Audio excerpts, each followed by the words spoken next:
Hola, mi nombre es Andrea Bustamante Poveda, soy de Bogotá, Colombia. Les quiero compartir este testimonio. Yo lo podría resumir como que seguir el camino de Dios no es fácil, pero es el único camino que nos llevará a la salvación. Por algo nuestro Señor Jesucristo dijo, yo soy el camino, la verdad y la vida. La idea de compartir este testimonio es ser un instrumento de Dios. Obviamente todos estamos aquí en un camino aprendiendo porque ninguno somos santos ni perfectos. La idea es poder un poquito dar un poquito de luz, ser un poco de luz en estos tiempos de confusión, de apostasía, de relativismo, incluso de paganismo, porque como vemos cada vez el mundo ha dejado atrás el cristianismo y pues nuestro Señor nos llamó a ser sal de la tierra y la idea es compartir así sea con un granito de arena. Bueno, yo crecí en Bogotá, mi familia pues pertenece a la religión católica. En aquella época era como más, pensaría yo, como más católicos de apellido que practicantes, porque pues mis padres no eran practicantes. En mi casa no se hablaba mucho acerca de Dios, ni de la religión, ni de nada. Pues mis padres siempre se preocuparon mucho por nuestro bienestar económico, tener un buen estatus social, trabajar mucho para que tuviéramos nuestra casa, nuestras cosas, colegios, cubrir pues todo lo que es la parte de las necesidades económicas. Y de pronto se le dio más importancia a ese mundo material y se dejó aparte la parte espiritual y de Dios, ¿no? Que pues para mí pues con el tiempo entendí que esta es la prioridad, ¿no? Desde pequeña siempre fui una persona muy curiosa en la parte espiritual, como que siempre me preguntaba que pues la vida no era solamente pues trabajar, tener ciertos comodidades, sino también como algo más tenía que ser la vida, una esencia más espiritual. Entonces siempre me preguntaba por qué la gente se muere, qué pasa después de eso, Dios existe, por qué hay injusticias, por qué pasa esto, por qué... Pero pues digamos que en mi entorno no estaban como muy preocupados por ese tipo de cosas y pues realmente crecí con un poquito de vacíos, tanto espirituales como emocionales, y pues también si tú no tienes conocimiento de fe o pues no puedes transmitirlo, ¿no? No es fácil transmitirlo a los demás. Entonces digamos que yo empecé a conocer un poco de la fe en el colegio, yo estudié en colegios laicos, nunca religiosos, pero en aquella época de la primaria, aún en Colombia, en el pensum académico, se daba la materia de religión. Pues básicamente en Colombia la religión predominante en aquella época era la religión católica. Entonces empecé a conocer un poco de la palabra de Dios, acerca del cristianismo, de la religión católica. Y recuerdo que el dueño de este colegio, el director, era una persona muy creyente. Él nos llevaba siempre a las procesiones de Semanas Santas, al también algunas celebraciones importantes de la iglesia, de santos. Se hacía misa los viernes en el colegio. Había como un ambiente de religiosidad, de muchos valores en aquella época. Pero también, por otro lado, por la, tenía la parte paterna, pues mi familia era muy religiosa, pero ya como un extremo de fanatismo, ¿no?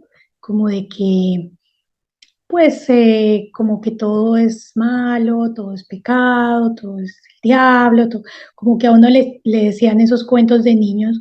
Entonces yo como que pues en aquella época decía, bueno, Dios es misericordioso, pero también es un Dios severo, castigador.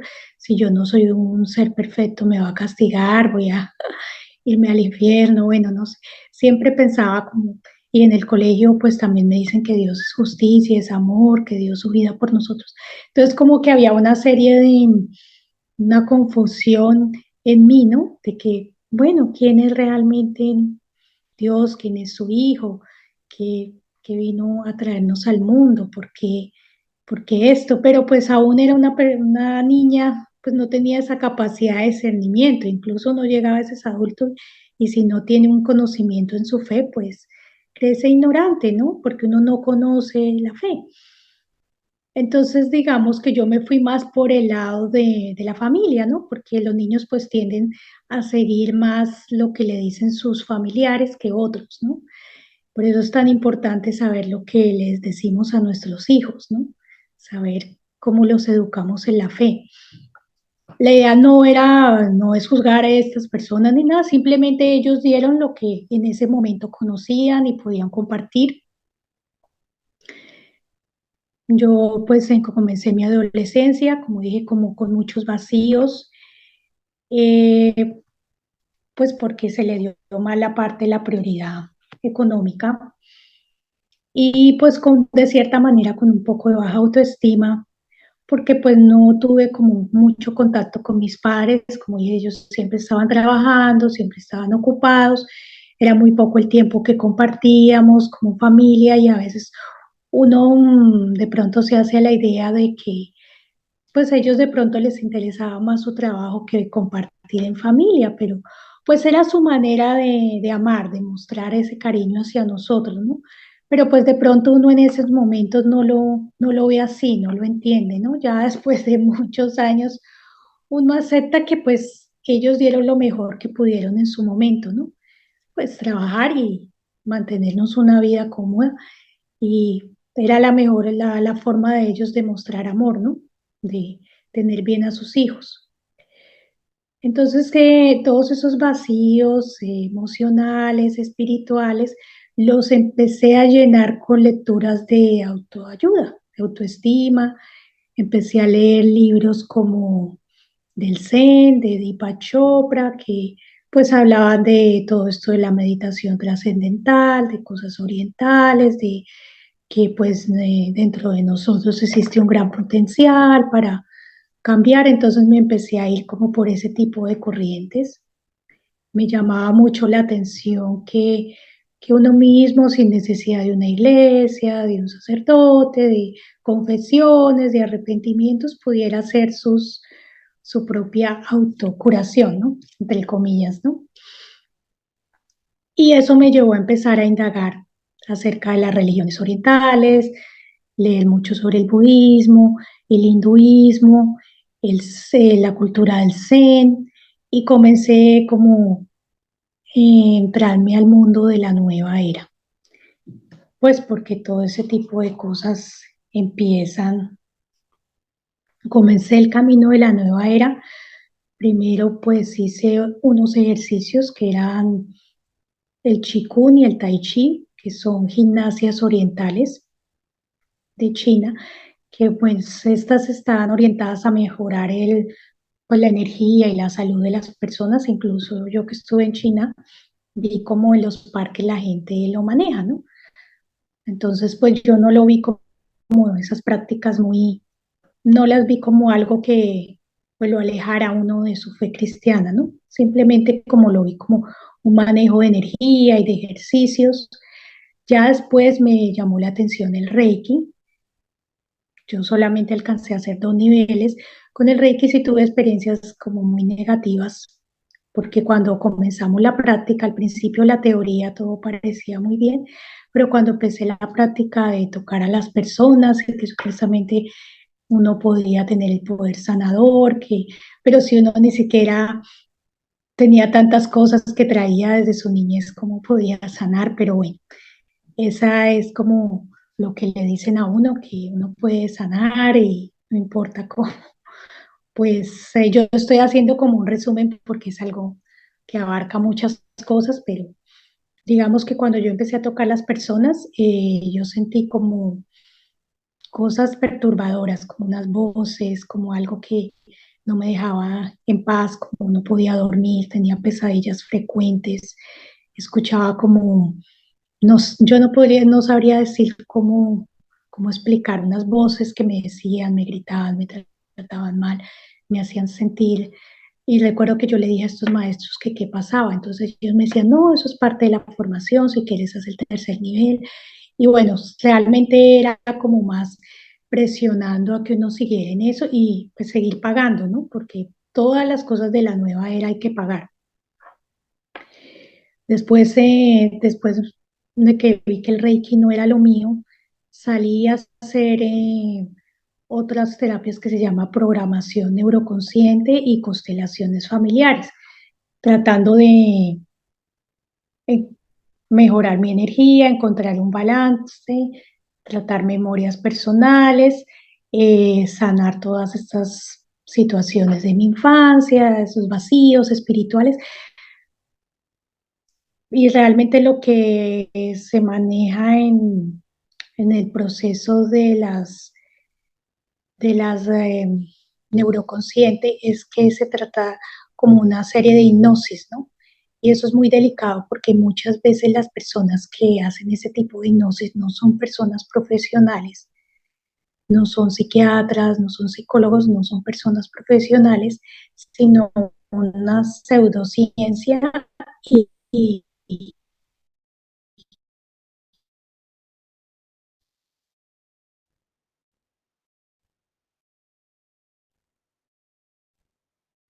puede ser algo muy delicado, ¿no?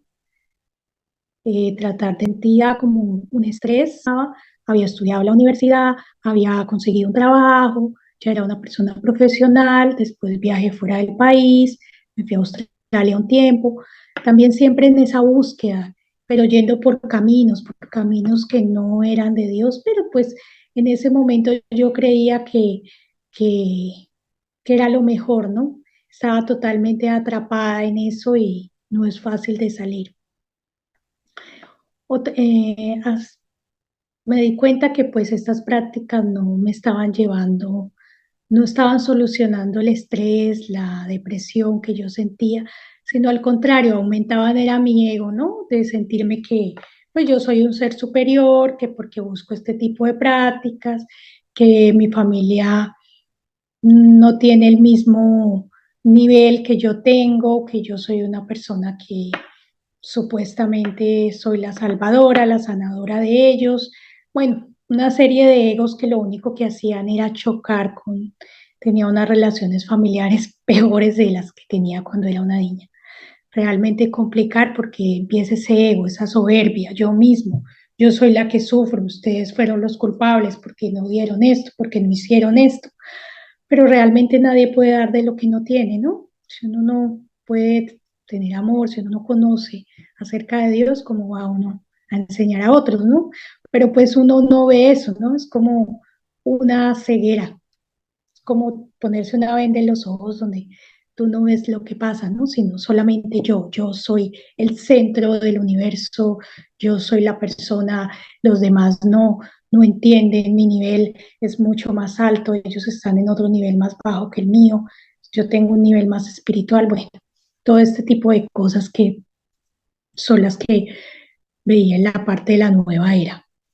Me retiré un tiempo de eso, me dediqué a trabajar, eh, hacer las cosas y después como en el trabajo yo estudié marketing y negocios, tenía un trabajo muy estresante con unas metas muy altas en ventas y tenía que conseguir unas comisiones, unos negocios importantes, entonces realmente me generaba mucho estrés este tipo de trabajo y me la pasaba en una oficina 8 a 10 horas en el ordenador, enviando informes, y salía cansada, estresada, llegar a pelear a mi casa. Y pues decidí buscar un tipo de gimnasio o algo que pudiera contemplar la parte física y también de relajación porque sentía mi espalda totalmente deshecha después de sentarme varias horas en la oficina. Así que comencé con el yoga, porque el yoga ofrecía eso, ejercicios más la parte de relajación. Entonces comencé con el yoga y me enganché casi prácticamente 13, 14 años en estas prácticas del yoga. Al principio pues se vende como una serie de gimnasia, de relajación, porque muchas personas piensan, pero no es malo hacer yoga porque solamente hacer unos ejercicios de estiramiento, pero también esto es el yoga, recordemos que es unión, ¿no? Es una unión de la parte física y espiritual, ¿no? Entonces, eso va combinado con una serie de meditaciones, también de mantras, y ese tipo de cosas que al principio no te dicen, sino tú las ves como muy inocentes, ¿no? Pero una persona que realmente sea cristiana no debería practicar el yoga. Lo digo con conocimiento, no voy a profundizar. eh, Sobre esto hay muchos libros de personas mucho más expertas que yo que ya han estado en niveles más altos. Yo pues practiqué, como le digo, después de mi oficina, después ya hacía algunos retiros con gente de yoga, incluso una vez lo hicimos en un convento que alquilaron, que pues para que nos demos cuenta hasta dónde ha llegado el yoga, ¿no? Que muchas personas cristianas, católicas, incluso sacerdotes, monjas, creen que el yoga no hay nada malo, ¿no? Pero pues realmente no lo es. Yo lo supe porque en el año 2019 fui a un retiro espiritual en la India. Sabemos que el yoga viene de la India. Estuve allí con una maestra. Esta maestra es una persona, una swami, ella es de línea clásica, de maestros de mucha envergadura, personas que saben mucho del tema. Y allí fue cuando me empecé a dar cuenta que estaba en el lugar equivocado, que realmente prácticamente era como más meterme en el hinduismo, porque todo iba conectado con el hinduismo, que realmente una práctica solamente que la podrían hacer ese tipo de personas, cualquier persona sin importar su religión.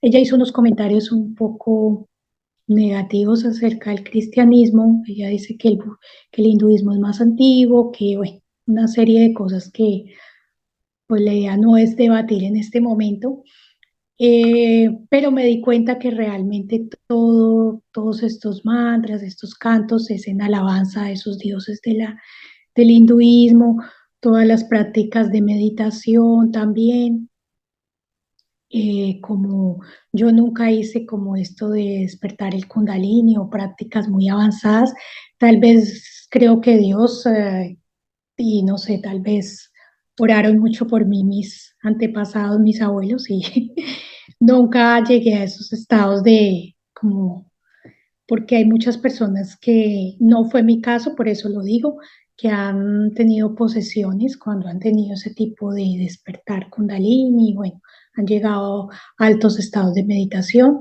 Nunca lo tuve ni tampoco jamás tomé ningún tipo de estimulante que me llevara a ese tipo de cosas, porque hay personas que lo hacen, se estimulan con algún tipo de bebidas para alterar sus partes de conciencia, ¿no? Lo que me di cuenta, pues, fue algo que me desilusionó esta persona, es que, pues, ella, la persona de Jesucristo, no era nadie, era una persona más, a pesar de que yo estaba totalmente, digamos, alejada de la iglesia, de Dios, de nuestro Señor Jesucristo, siempre tuve como un respeto hacia Él, a pesar de todo. Para ellos era solo un maestro y como una historia de niños, todo lo de la Biblia, ¿no? Lo de la resurrección, como un cuento que nos echan a nosotros. Otra cosa que pues esta persona pidió que al final del retiro, pues nosotros le hiciéramos como un tipo de adoración, de respeto, de que se besan los pies, son costumbres orientales. Yo no voy a entrar a debatir aquí, pero yo la verdad sentí como si la quisiéramos que nosotros la adoráramos como una diosa, como alguien superior a nosotros, y yo dije, no, eso no está bien, solamente Dios y alguien perfecto, santo, ni siquiera los santos, solo Dios merece adoración. Me acordé del primer mandamiento, amarás a Dios sobre todas las cosas. Ahí como que empezaron a entrar unas pequeñas luces de decir, no, esto no es lo mío, es la religión de estas personas, son las costumbres de ellos. No estoy aquí para juzgar que ellos son buenos, son malos, son sus costumbres que han tenido por milenios, más de 5.000 años.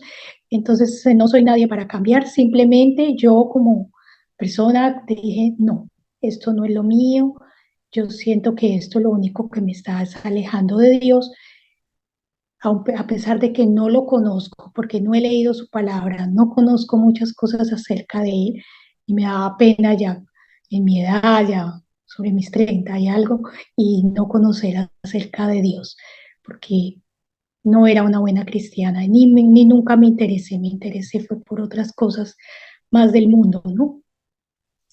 Así que en ese momento sentí que tenía que hacer un cambio en mi vida. Mi conversión empieza un poco lentamente cuando me casé. Yo me casé en Colombia, mi esposo es ciudadano ruso, nos conocimos allá y nos fuimos a vivir a Rusia en el año 2012, hace 10 años, y estuvimos pues un tiempo allá. Cuando yo llegué a Rusia ya estaba embarazada, tuve mi hija allá. Llegar a Rusia pues fue un cambio total en mi vida, enfrentarse a una nueva sociedad mucho más fría, más distante, muy complicado para hacer relaciones, para hacer amigos, porque la gente es muy cerrada y siempre el extranjero, sobre todo la parte occidental, siempre lo ven como con malos ojos, vienen aquí, son espías, son personas que no son de confianza, pues todas esas cosas que pues se crearon desde la Unión Soviética y que aún la gente en Rusia pues creció pues en una sociedad sin Dios, ¿no? Porque Dios pues desde el comunismo lo sacaron, ¿no? De la vida social de las personas, ¿no? Rusia fue un país muy cristiano, ellos son ortodoxos, pero pues con el comunismo la práctica de la iglesia ortodoxa se redujo, ¿no? Ya la hay, pero pues no es lo mismo que la había antes del comunismo. Entonces las personas, yo estuve en un ambiente pues más ateo y pues allá fue donde en medio de esas depresiones, porque pues nació mi hija con muchos problemas de salud, dejé de trabajar, abandoné mi parte laboral porque me dediqué a cuidar a mi hija, porque la idea era trabajar, pero no se pudo por muchos años porque ella nació con una discapacidad y tuve que estar al lado de mi hija, tuve que afrontar muchas cosas difíciles, también la parte de mi residencia, me pusieron muchos problemas para tener la residencia, duré muchos años intentando, entonces me tocaba 3 meses vivir en Rusia y luego volver a entrar, no tenía una estabilidad familiar, eh, pensé en separarme, en comenzar una vida fuera de Rusia, sin mi esposo, porque pues mi esposo pues es de allá y pues veía que las cosas en Rusia eran mucho mejores, porque pues en la parte económica y laboral no estaba mal para él, pero digamos en mi parte tanto personal como en la parte emocional estaba hecha un desastre. En medio de esa soledad, de esa depresión postparto, de la enfermedad de mi hija, fue que yo sentí en ese momento esa necesidad de buscar a Dios, porque muchas veces nosotros cuando estamos cómodos, cuando nuestra situación económica está bien, no necesitamos de Dios, ¿no? Pero bueno, Dios sabe cuándo nos toca y cuándo es el momento. En ese momento, pues, fue cuando yo comencé a asistir a la iglesia, asistía a las Eucaristías los domingos solamente y de cierta manera ahí fue cuando Dios empezó a tocar mi puerta de a poquitos, pero pues yo seguía con estas prácticas, ¿no? Como ese sincretismo entre hacer yoga, hacer meditación, ir a la iglesia, empezar a leer un poquito la Biblia, los salmos, pero no podía dejar la parte del yoga, incluso pues lo que comento después del viaje de la India, que eso fue en el 2019, yo sentía como que esos mantras subconscientemente, incluso dormía, los sentía los cantos, como era algo tan difícil de dejar, como por eso entiendo a las personas que están en esta nueva era, ¿no? Que están atrapadas como prisioneras, es tan difícil salir de ahí, lógicamente se necesita como pienso que una intervención a veces divina, ¿no? De Dios, que, y pienso que cuando comencé a ir a la iglesia fue cuando Dios dijo, bueno, de pronto ya estoy más abierta a conocer más de Dios, pero pues no lo podía dejar, era algo que yo regresé de la India y traté de imponer, porque ni siquiera fue sugerir, imponer como que debemos hacer esto, ser vegetarianos, eh, que la niña escuche los mantras, que la niña haga yoga, que mi esposo haga yoga, que imponer, y como me costaba mucho salir al mundo exterior, como enfrentar ese mundo exterior, era como más, ellos son los que están mal,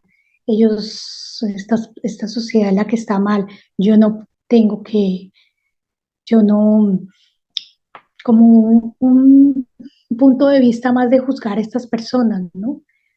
Pues realmente, si uno es carente de amor, ¿cómo va a poder si no hay Dios en tu vida?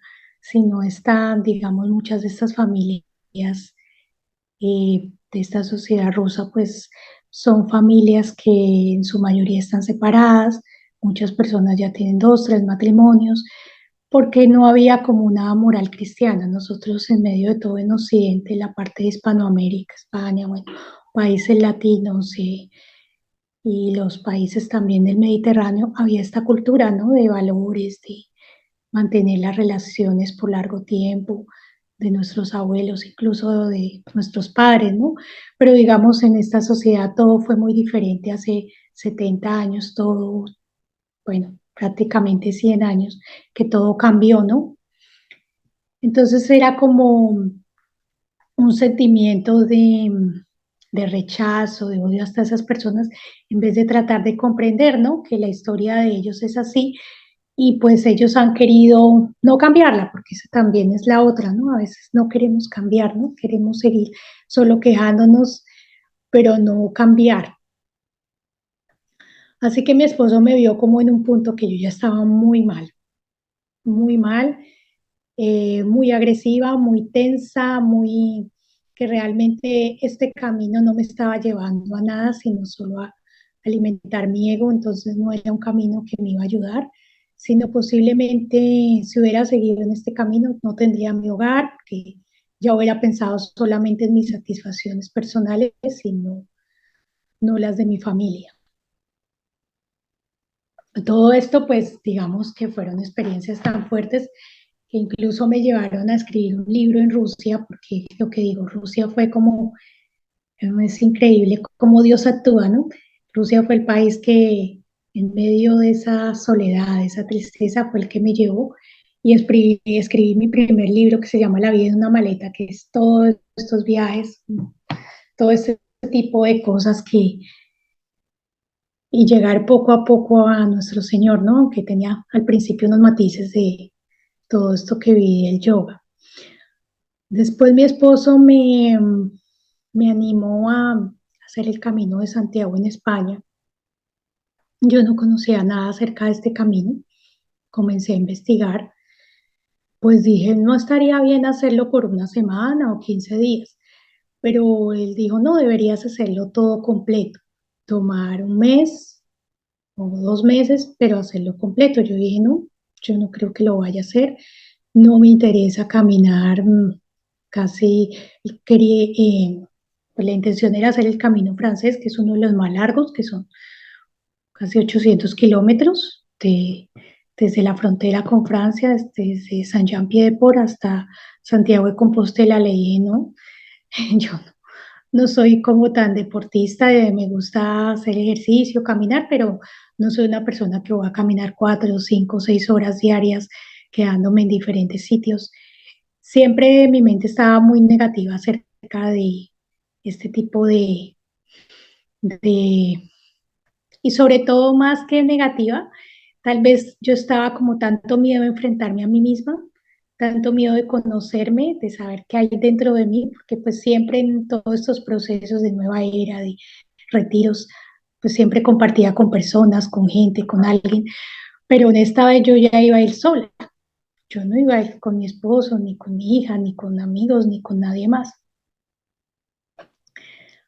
Pues me animé, pero pues la verdad mi intención era como, ir una semana, estar allá y después poderme ir a otra ciudad o hacer otras cosas. Esa era como la idea de decir, bueno, le voy a llevar la idea a mi esposo, voy a ir una semana y tal vez después le voy a decir de que ya no voy a hacer más porque me siento cansada, porque, bueno, siempre era como una lista de excusas para no hacer.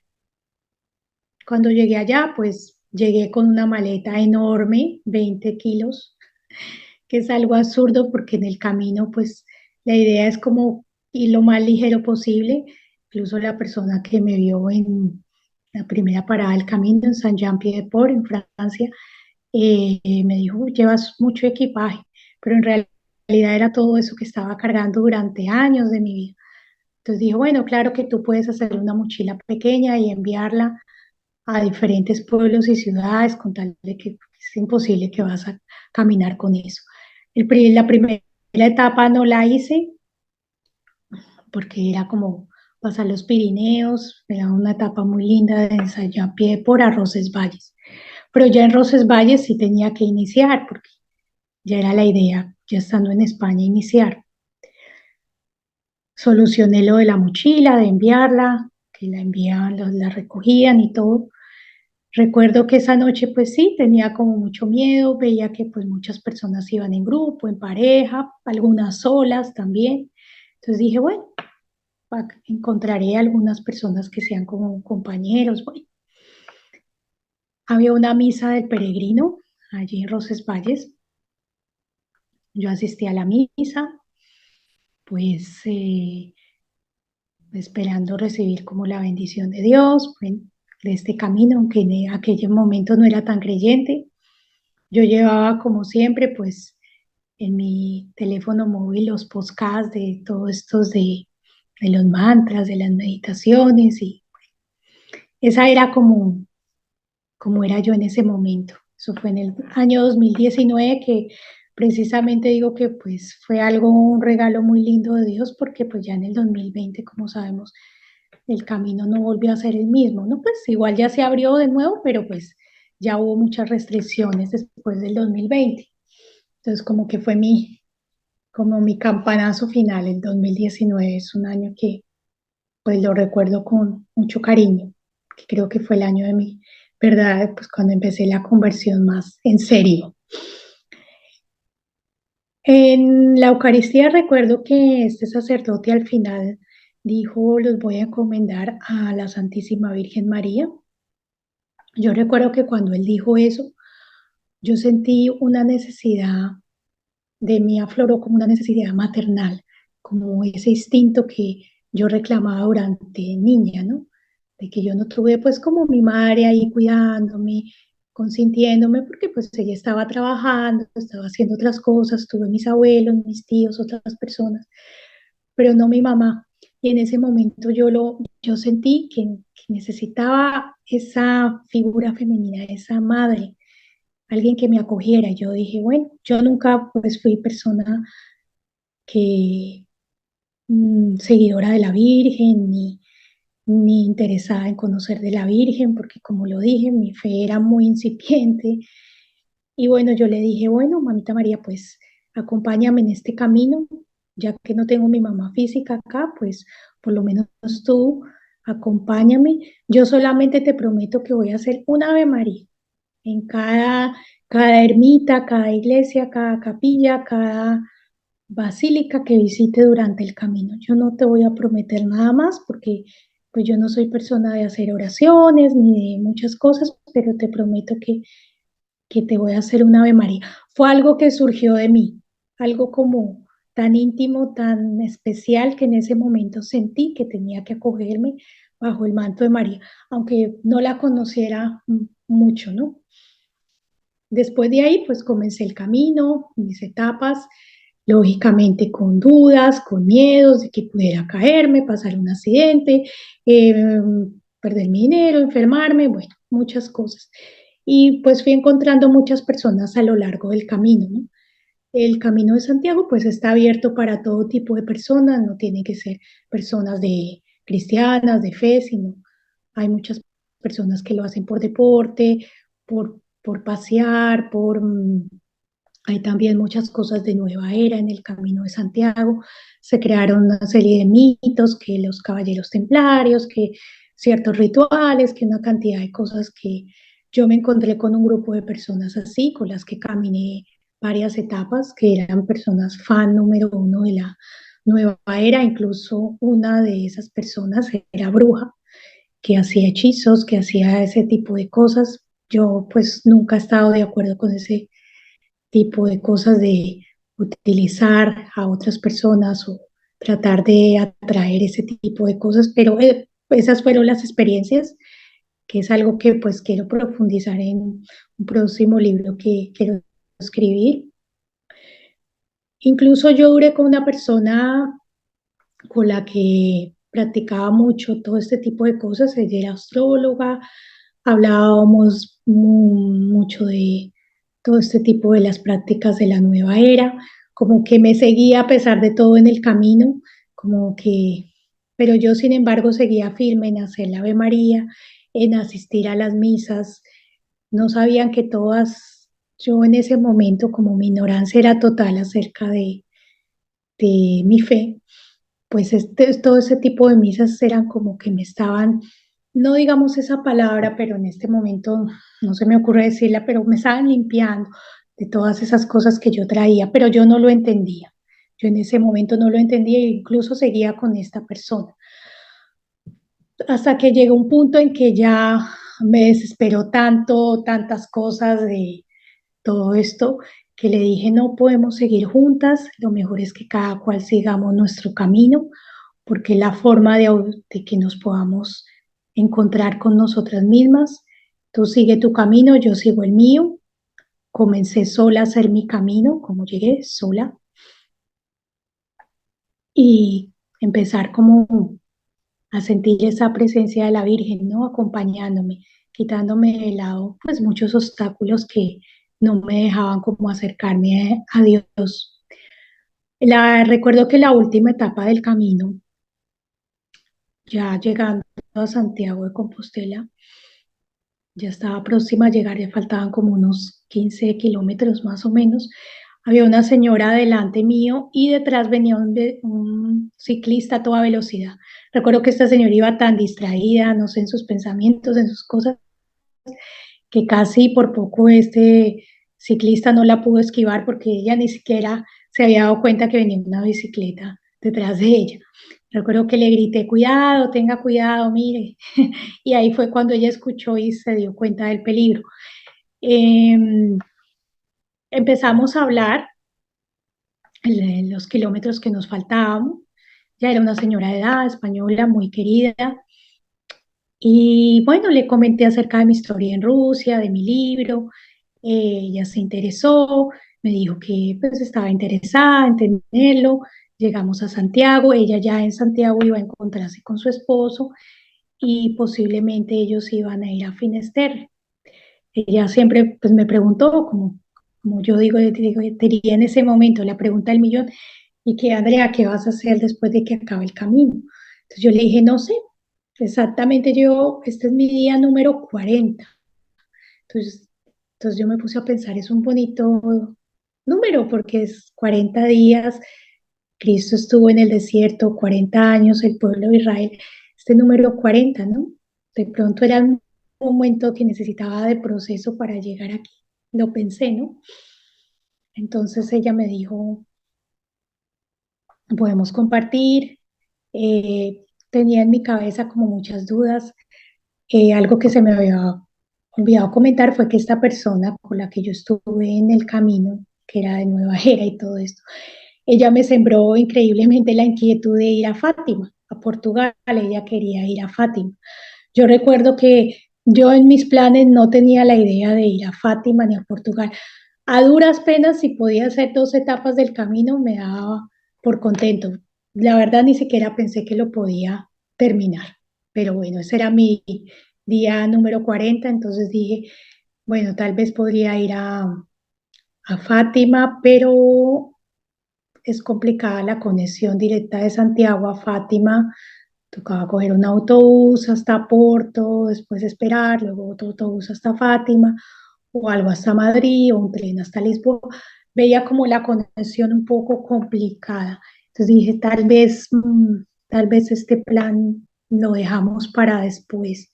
Tal vez debería descansar en Santiago, tal vez ir a Finisterre, no sé. Como decía también, ya durante todo este tiempo ya he gastado bastante dinero, quedándome en hostales, en albergues, en habitaciones privadas. Bueno, he gastado mucho dinero, no, no estoy segura si lo voy a hacer. Me sentía realmente ya agotada, pues después de tanto caminar ya como que las piernas no te dan. Entonces dije, no, no me voy a poner en más travesías, en más cosas, terminaré mi camino aquí. Entonces todas estas cosas me hacían como pensar, bueno, dejémosle a Dios, si la providencia nos da para ir a Fátima se dará, si no, pues dejémoslo a Dios. Al llegar a la plaza del Obradoiro, pues tú sientes una sensación de que lo hice. Está bien, pero yo sentía que en mí faltaba algo más. Tengo otra cita más importante que hacer. Esta no es el final de mi camino. Entonces, pues con esta señora, la señora Lola, muy especial, ella fue como una mamá. Me presentó a otras personas, les comentó de mi libro, sin yo decirle nada, ella me empezó a hacer la publicidad. Estas personas me colaboraron, ya tenía pues un dinero para decir, bueno, tal vez ya estoy pensando en el plan de Portugal, pero bueno, dejémoslo como en remojo, dejémoslo aquí, no nos emocionemos por ahora. Pues la idea era como compartir con ellos ese día, con ella y su esposo, y almorzar, y pues seguramente ya el otro día ellos se irían en su coche y bueno, yo seguiría allí en Santiago, descansaría por unos días y tal vez ya pensaría qué hacer. Durante el almuerzo, ella me dijo, Andrea, hemos pensado con mi esposo que te podemos llevar a Portugal en nuestro coche. Pues yo la verdad no lo podía creer y yo dije, no, esto es ya obra de Dios, de la Virgen, por su intercesión, ella me está acercando a que yo vaya. Yo no lo podía creer porque apenas unas horas nos habíamos conocido. Yo tampoco en ningún momento le insinué de llevarme ni decirle, pues solamente vagamente le dije que había pensado de pronto ir a Portugal o ir a Finisterre, pero que no estaba segura. Pero creo que la Virgen utilizó a esta persona como un instrumento y pues creo que estaré eternamente agradecida con esta persona, con la señora Lola de Tarragona, que pues en ese momento fue un instrumento de la Virgen. Le dije, pero ¿por qué hace eso? Usted no me conoce, yo no soy nadie, simplemente una peregrina más. Entonces me dijo, no, yo sé que tú quieres ver a la Virgen, que tú quieres ir a estar allá con tu familia, por orar por tu familia, y si yo pues soy un instrumento que te puedo colaborar, lo puedo hacer. Pues me he sentido eternamente agradecida por esta persona. Al otro día, pues ellos me llevaron en su coche hasta, hasta Porto, en Portugal. Esta señora estuvo todo el tiempo pendiente de mí, realmente como una mamá. Creo que la Virgen la tuvo como una mamá. Me acompañó hasta el terminal de los autobuses hasta que yo no comprara el tiquete para ir a Fátima. Ella se cercioró de que me subiera al autobús, que todo estuviera bien y después nos despedimos. E incluso después, ya llegando a Fátima, ella me escribió mensajes y todo estaba bien. Bueno, realmente, ¿qué más puedo contar? Pues es algo que yo digo que del cielo, ¿no? Porque pues son cosas que ni siquiera uno las tenía planeadas. Cuando yo llegué, como dije, pues llegué con un montón de dudas, con un montón de negatividades, con un montón de cargas, que era lo que yo fui reduciendo esa maleta, fui dejando muchas cosas poco a poco en el camino, ¿no? No solo a nivel material, sino también espiritual, ¿no? Despojándose poco a poco de tantas cosas que uno va cargando. Al llegar a Fátima, pues el primer día no entré directamente al santuario, pasé cerca de él. Era un día muy caluroso, como unos 38 grados.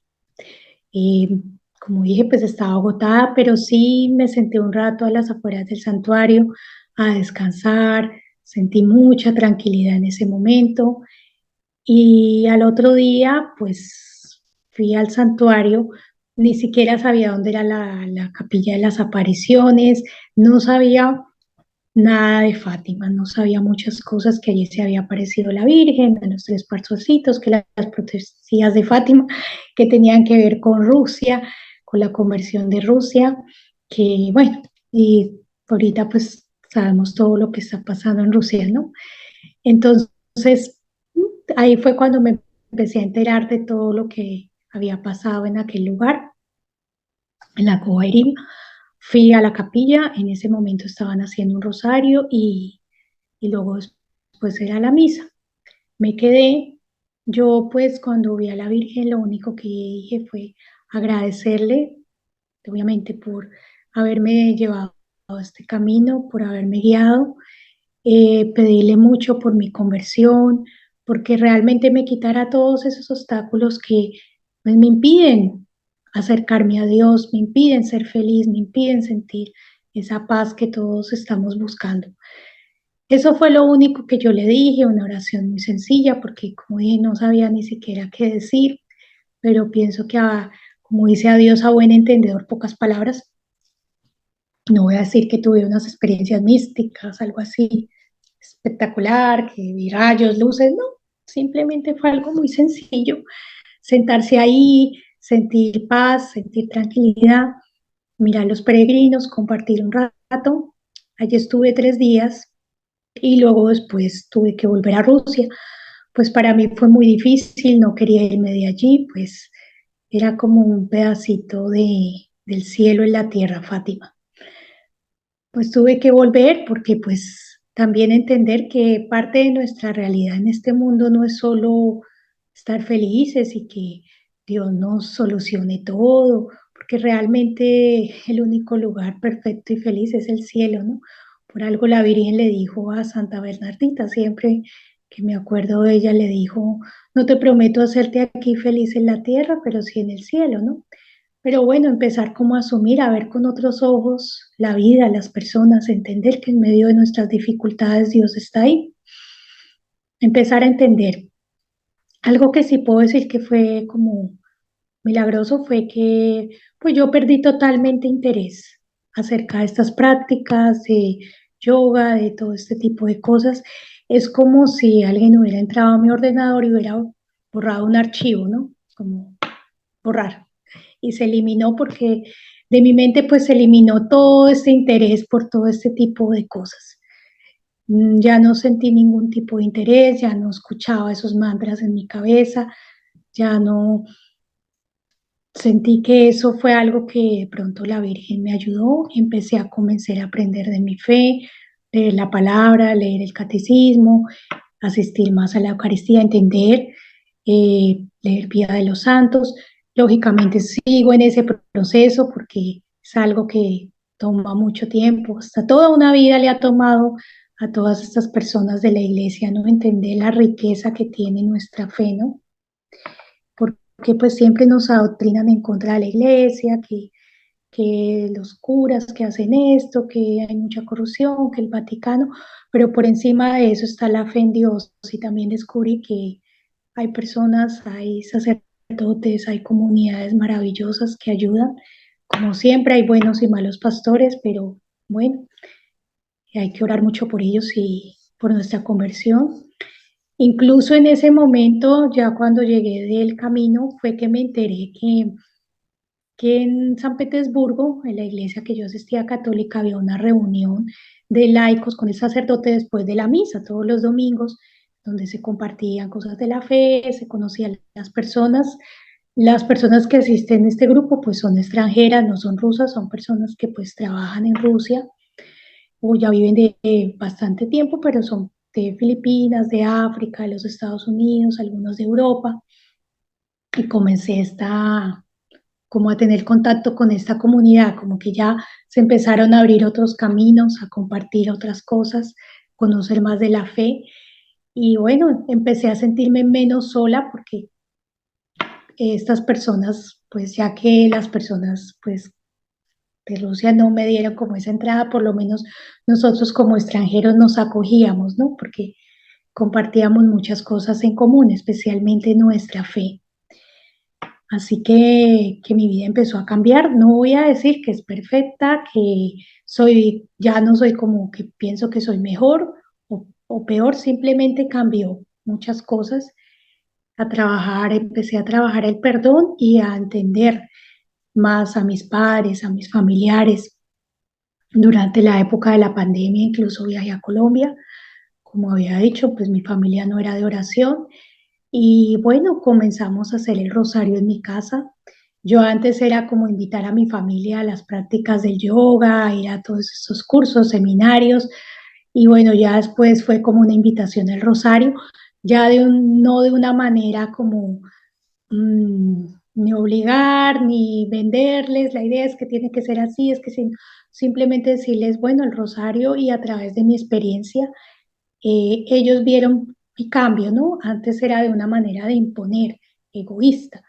Ahora ellos vieron mi cambio, que yo lo hice con amor, con comprensión y bueno, mi madre y mi hermana pues comenzamos a hacer el rosario todos los días durante el tiempo de pandemia que yo estuve en Colombia. Después, pues yo viajé a Rusia a estar con mi familia de nuevo. Obtuve mis documentos después de muchos años de luchas. Obtuve mis documentos y bueno, algo que pues quisiera contar como un, pues la Virgen me dio muchos milagros, me acercó a su hijo, porque recordemos que la Virgen es intercesora, ¿no? Como en las bodas de Canaán, ¿no? Ella no es una diosa ni es más que Dios, simplemente ella nos acerca a su hijo, por algo ella dijo, hagan lo que él os diga. Ella siempre está sujeta a la autoridad de Dios y de su hijo, nunca. Entonces, siempre debemos ser obedientes, cambiar, empezar a hacer muchas cosas. Y bueno, hay como pequeños regalos porque Dios siempre, nunca nos abandona, sobre todo en los momentos de necesidad. Pone pruebas, pone situaciones, como dije, porque cuando uno, pues obviamente el enemigo no va a estar contento de que uno se salga de esas prácticas, ¿no? Entonces empiezan tentaciones. Yo a veces soy una persona que reconozco que soy mal geniada, entonces como incrementan las situaciones de mal genio, de molestia, entonces como empezar a manejar ese tipo de cosas, porque todos tendremos tentaciones hasta el último momento de nuestras vidas, pero bueno, lo importante es empezar a manejarlas, ¿no? No dejarse llevar por ellas, ¿no? Pero siempre hay una como una batalla espiritual, ¿no?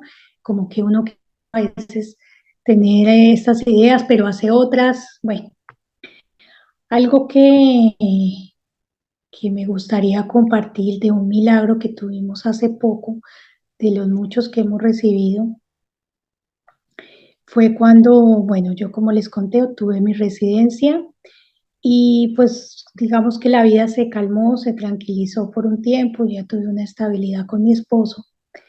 Siempre en mi interior había pensado que Rusia no era el país como que podríamos estar como familia, pero bueno, ya Dios nos lo mostrará, ya él, hay que confiar en él, cómo se dan las cosas. Y como sabemos ahorita, pues hay la guerra entre Rusia y Ucrania. En el mes de septiembre, el presidente Putin anunció lo de la movilización, que iba a utilizar los reservistas y población civil para enviarlos a Ucrania. Y primero empezaron por las regiones de Siberia y regiones lejanas de Rusia, y por último ya las ciudades principales como Moscú y San Petersburgo. Uno pues no es consciente de que algún día la guerra le va a tocar a uno su puerta, ¿no? De que de pronto es un conflicto que pasa allá, obviamente ha afectado más a la gente de Ucrania, pero pues también hay gente de Rusia que está en contra de esa guerra. Mi familia y especialmente mi esposo pues está totalmente en desacuerdo con lo que está pasando porque pues mucha gente rusa tiene familiares en Ucrania, ¿no? Porque recordemos que Ucrania fue parte de la Unión Soviética, ¿no? Entonces hay muchas familias en común, son hermanos, son pueblos hermanos y bueno, obviamente nadie quiere ir a matar a su hermano, ¿no? Él pues recibió la citación del ejército para presentarse, pues era algo que no nos esperábamos porque seguramente él dijo, no, yo no soy una persona elegible porque ya tengo 40 años, soy profesional, tengo una hija y mi hija tiene una discapacidad, seguramente por una serie de razones, sobre todo lo de la niña. Soy pues la persona que pues económicamente ah, pues tiene mayores ingresos en el hogar, entonces creo que todo eso me favorece para que yo no sea una persona elegible. Él se presentó pues con la, digamos, ingenuidad de que las cosas iban a ser así. Yo le dije, bueno, esperemos a ver qué pasa. Él se presentó, le dijeron que tenía que tener un documento, llamar a servicios sociales y tener un documento para eximirlo de ir a la guerra. Él llamó a estos servicios sociales, le dijeron que la única manera de tener este documento es que él se declarara como padre soltero. Entonces le dijo, no, pero yo soy casado, mi esposa es extranjera. No, dígale a su esposa que tiene que renunciar a su hija legalmente ante un juez y usted se queda como padre soltero. Esto significaba de nuevo separar la familia, porque obviamente mi visa está vinculada con mi hija, con mi familia, quitarme la visa, quitarnos la niña. No sabemos si de pronto ellos iban a cumplir su palabra, posiblemente nos podían quitar la niña, a mí sacarme del país, a llevarlo a la guerra.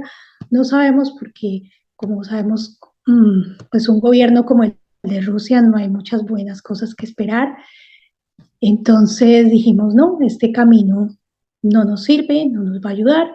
Él consultó a un abogado y dijo, bueno, pues sabemos que como son las políticas de Rusia, es un gobierno autocrático que no le importa el bienestar de sus ciudadanos, entonces pues el abogado le aconsejó que lo posible era que él saliera del país, que seguramente podría salir legalmente, pero que no era una garantía, ¿no? Porque él al recibir la citación posiblemente ya podía estar en una lista de personas que no podían abandonar el país, porque no lo había hecho anteriormente, como vimos en las noticias.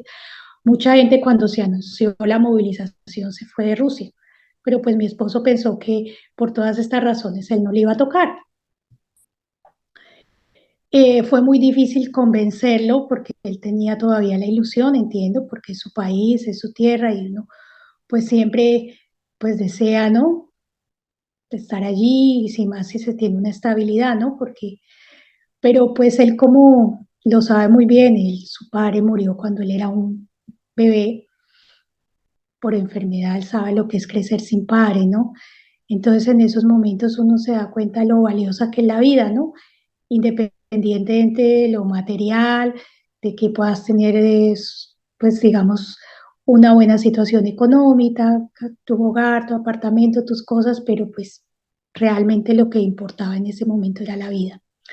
Pues en ese momento yo sentí como mucha angustia, pero dije, no, no puedo desconfiar de Dios, yo sé que hay que orar mucho, o sea que yo lo que me puse a hacer fue hacer un ejército, pero mariano, un ejército de oración en mi país, también con este grupo, con esta comunidad, mucho con el padre allá en San Petersburgo, que con su oración, pues todos hicimos como de que él pudiera salir del país sin problemas. Finalmente, el 12 de octubre, también fiesta mariana, día hace 2 meses, fiesta de la Virgen del Pilar, él se fue del país.